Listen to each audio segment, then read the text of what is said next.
Hello, everyone. Welcome back to the channel. In this episode, we are taking a look at how the coping is coming along in the building project in Ghana. The guy we gave the contract to for the coping is moving a lot slower than I expected, but he's doing a really great job, as you will see in this video. So I just need to be patient with him. I was hoping he could be done sooner so that we can start the external plastering before we get into the rainy season. But you know how it is in Ghana. You have to have that patience. So I am taking it one day at a time. In this video, we will be talking about coping in general, right? I don't want to get too deep into venting about his slowness. So let's look at coping in general and what is coping and whether you need coping or you don't. And if you do need it, is it really worth the extra cost that comes with it? So if you're ready, let's get into it.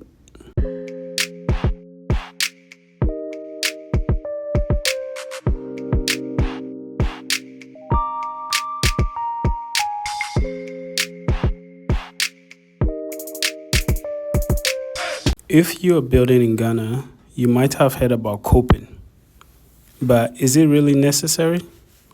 I mean, coping is that finishing layer you see on parapet walls or fence walls, and even sometimes, as it is in my case, in most cases, rooftops, right? Some people say it is just for aesthetics, while some other people that I've spoken to swear that it is a must have for protecting your home from damage. So, what is it? Is it for the looks or is it for protection? Let's talk about it.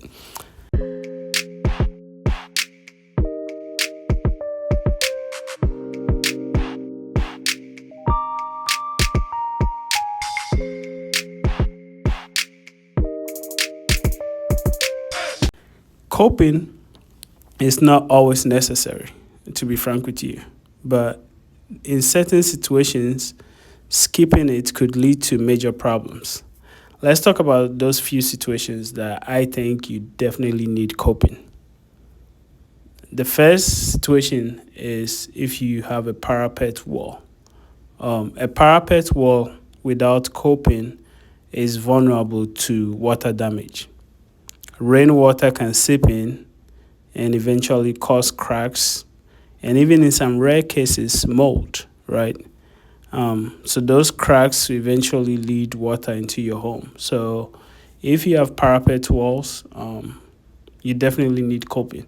Now, if you're like me and you didn't know the difference between coping and parapet, because in Ghana they use it interchangeably or to make it sound like it's the same thing, but parapet is different from coping. A parapet is a low wall on top of your building. It could be on top of your secret roofing, or it could be on your balcony or on your rooftop. Just something that projects on top of your building is parapet. Okay, so that's different from coping. Now, the next situation where you definitely need coping is if you have a flat roof design.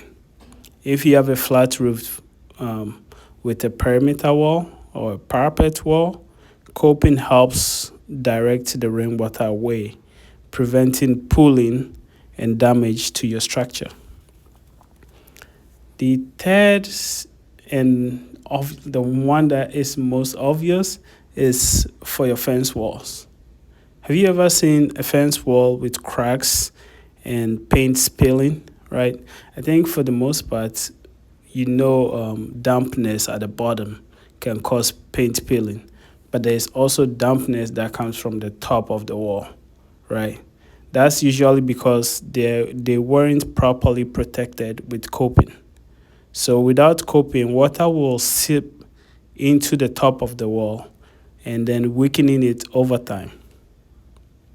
The next situation that I believe coping is definitely needed is if you have brick or concrete walls that are exposed, right? If the top of your walls are exposed, especially to Ghana's heavy rains and strong sun. Over time, your walls will deteriorate.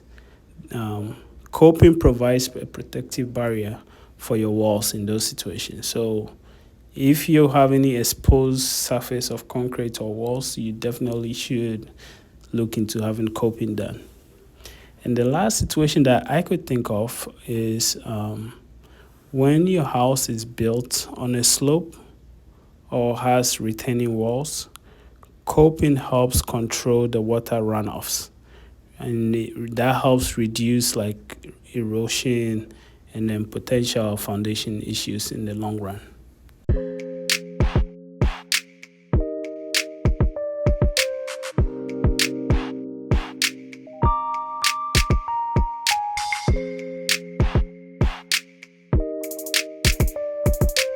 Now let's talk about the pros and cons of coping. Let's start with the pros.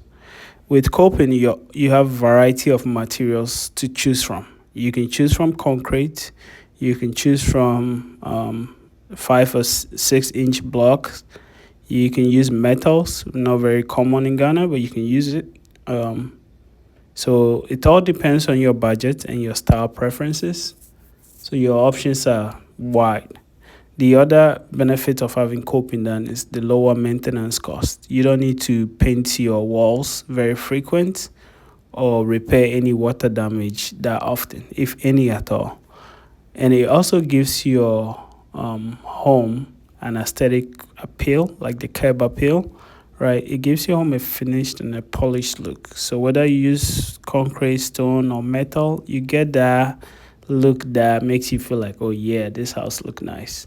And finally, you get a second layer of waterproof to your walls, and also the benefit of your walls staying strong over time, right? So those are the benefits. The disadvantages or the cons are the additional cost that you have to incur. Coping is not cheap, so you have to think about it. You have to spend a little bit more, but it comes with a good benefits protection, right? The second disadvantage is finding the right skilled installer to do your coping. If the person isn't good and do a very poor job, you end up wasting money and having to redo it again. So you have to, in Ghana, you don't even know how to test their competence level until they actually do the work. So that is definitely a risk you have to take. And then the final point on that is you don't always need a coping. Not every house need a coping. So yeah.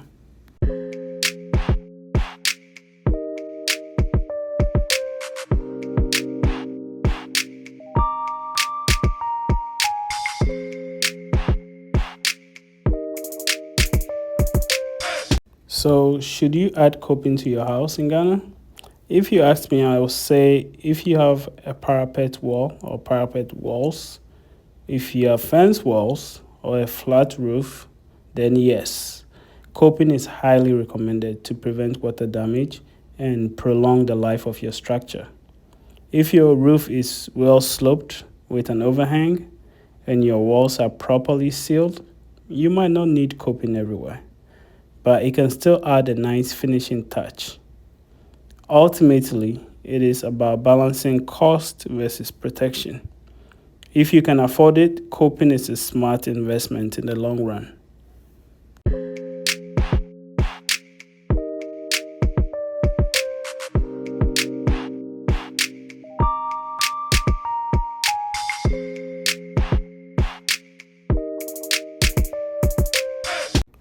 I hope this video helped you decide whether coping is right for your building project. Let me know in the comments if you are planning to add coping to your house in Ghana. If you found this video helpful, give it a like and subscribe for more tips on building in Ghana. Thanks for watching, and I will see you in the next one. Bye bye.